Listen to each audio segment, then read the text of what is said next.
Hi, I'm Colin and welcome to How to Paint Watercolours.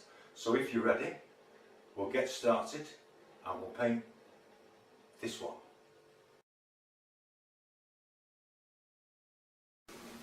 Hello and welcome back to How to Paint Watercolours with me, Colin.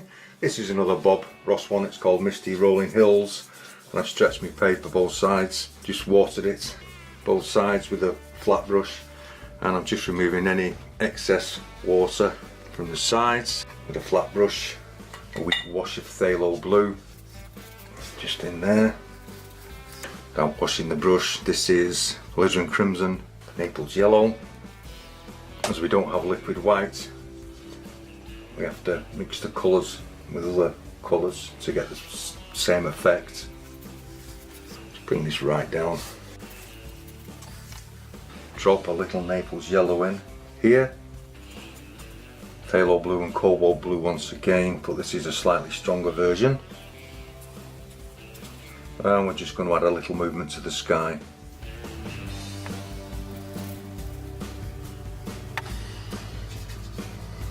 Some raw sienna. And I just want to add a couple of flashes of cadmium yellow. This is cadmium yellow light. Just drop a little cobalt blue, phthalo blue in here. Okay, and now we're going to leave this to dry. Okay, once that's dry, just clip it around the edges, just 2/3 of the way down, leaving the bottom third free, because we'll be re-wetting this just to keep it stretched.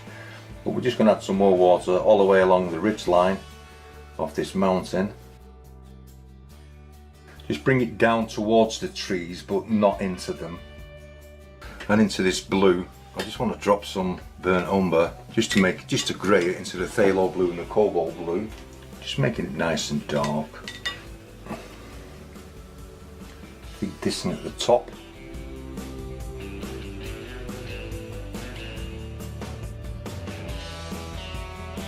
With the board being set at a slight angle, this will start to drift down your paper.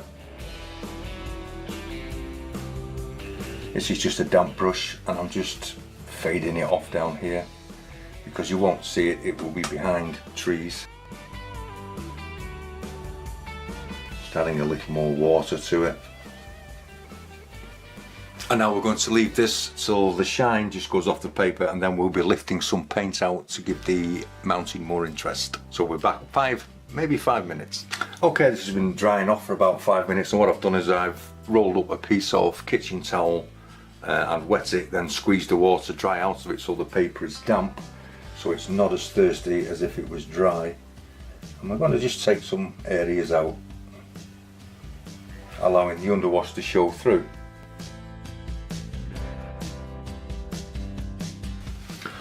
And that's all I want to do to that, so we're going to leave this really now to fully dry. But just before we leave it to fully dry, re-wet your flat brush and just re-wet the bottom portion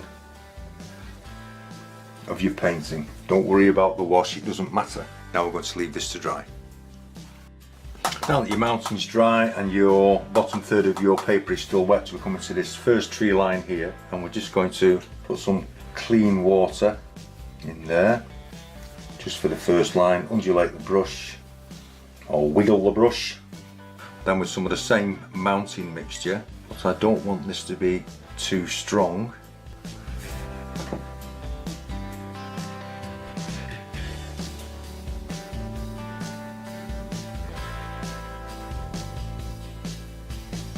I've just got water on the brush, and this will help to thin the paint.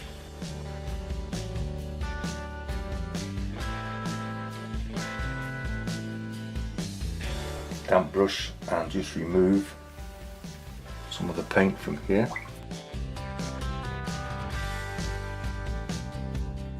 Okay, then we'll have to leave this to dry before we put the next line of trees in, but slightly stronger. Okay, the background trees are dry and I'm just running once again water across the last third just to keep it wet, and then we're just going to run some water along this section of trees here, bringing it down into this valley, this gully. Same mixture once again, just test it for its strength. You don't want it to be too strong. And once again, start above the water and pull. You can do this with a rigger brush or even the edge of a flat brush, but I'm just using a dagger brush.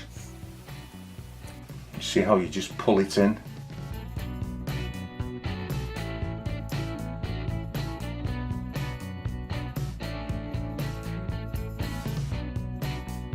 Once again with a damp brush, soften the bottoms off. And I'm going to leave this now to naturally dry because I want the paint to drift down for as long as possible and thin out, so we'll be back when that has dried out naturally. Okay, now your second line of trees is dry. We're going to come to the rolling hills and we're going to do each one individually, which means wetting them, adding the paint and allowing it to dry. So there's some clean water. This is Cad Yellow, Phthalo Blue and Raw Umber. And we're just going to add this in here, let it run through, drift down, soften off the bottoms with a damp brush, and then with a slightly stronger version of that, making the green a little bit darker, just going to put a couple of streaks in, and just some of your mountain colour just along the top here, not too much.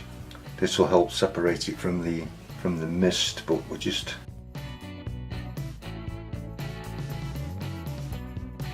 okay, and we're going to allow this one to dry.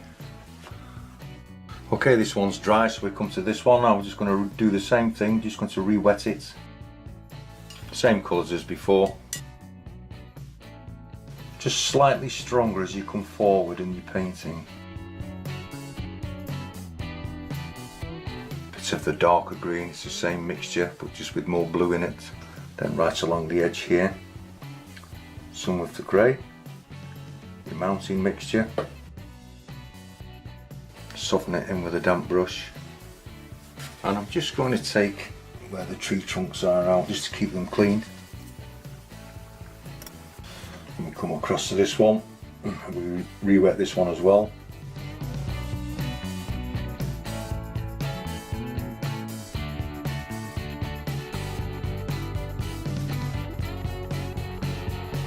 Slightly stronger green, slightly stronger mix, more blue in it. Damp brush, and then we're just going to leave this to dry.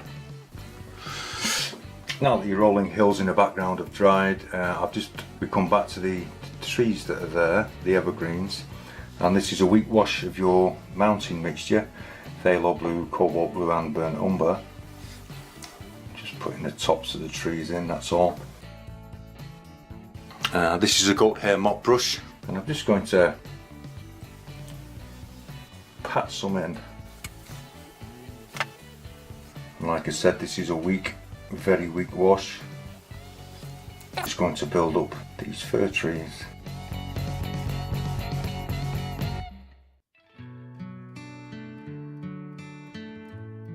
And taking a damp brush, just pull some of the colour from the trees into the grass for shadow.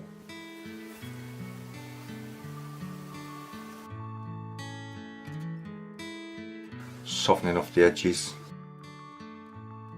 That's a dead one, I think, so.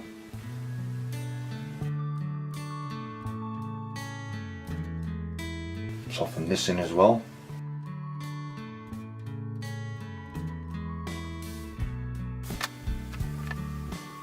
Come down to the next set of hills. Same colours as before.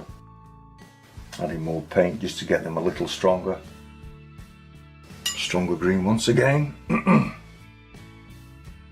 a stronger version of that. This is quite a green grey colour, as you can see. It's the same mixture of the others, but it just has alizarin crimson added to it, which is in your sky. Drying off the areas where it's spread a little too far. Take it out of the trees once again. And taking some of your tree colour, we're just going to add this in.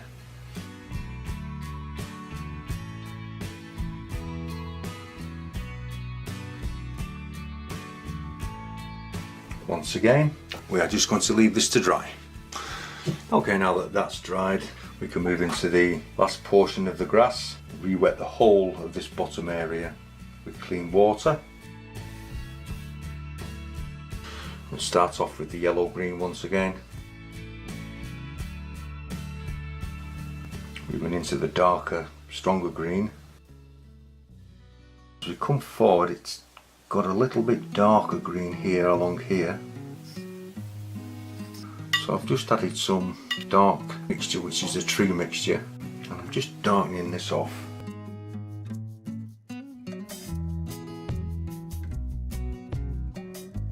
I'm just tidying this area up a little bit, that's all.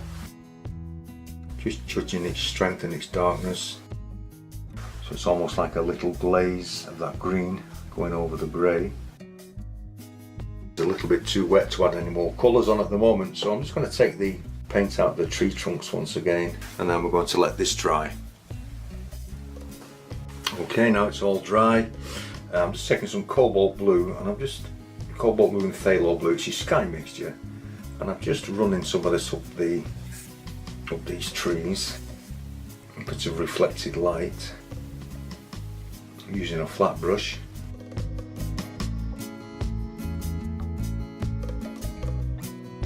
And taking a very pale wash of the grey. I want to add this in as well.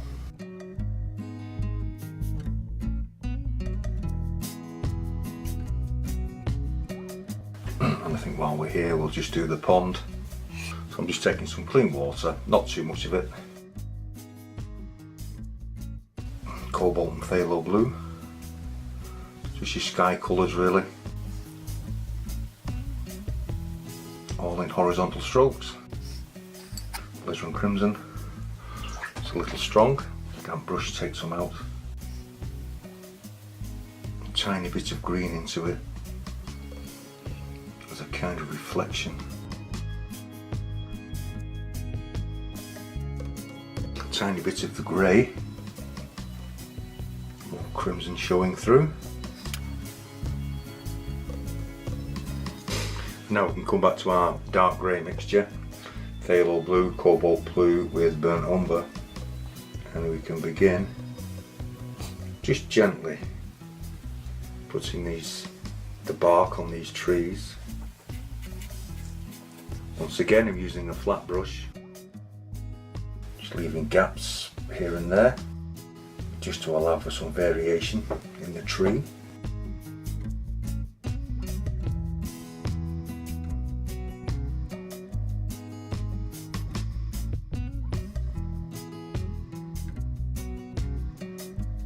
One here that I forgot to put in, a little one.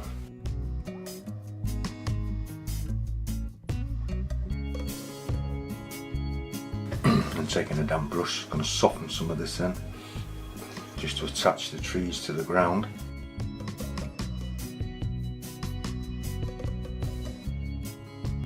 Once again with my little goat hair mop brush. This one doesn't have too many branches and leaves on it.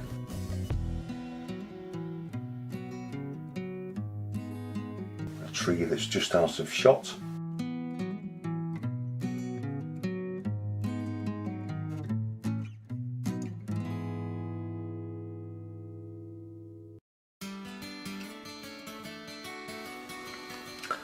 Taking a rigger brush,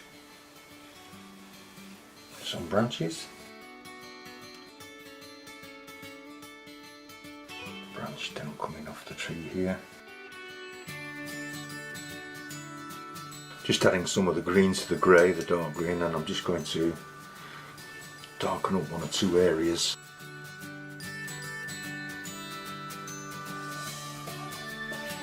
Just taking a damp brush, soften the edges off.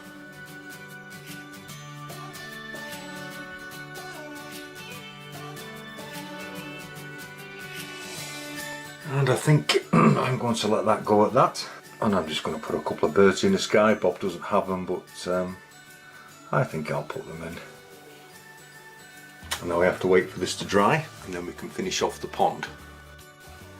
Okay, everything's dried now, and I've just taking a ruler, and I'm just going to put some wind streaks into this pond just to show a little bit of movement.